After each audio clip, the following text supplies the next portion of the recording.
જુઓ આપણે શરીરના ભાગોનો કઈ રીતે ઉપયોગ થાય ને એ સમજવાનું છે. હો ફાત ઊભી થા તો વાટકીન ચમચી લઈને અમે મૂકતો બટા. હા સરસ. ઈકરા તું ઊભી થા, રમકડા લઈને મૂક.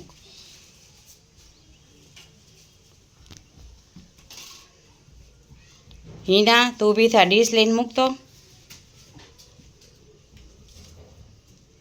હા સરસ. હવે મને તું ઊભી થા તો ચંપલ પહેરીને બતાવતો.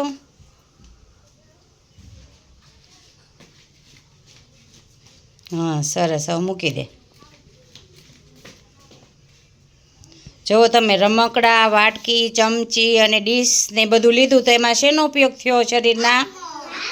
હા સરસ. પછી પગમાં ચંપલ પહેર્યા હતા ને તો એ પગનો ઉપયોગ થયો કહેવાય. શું કહેવાય?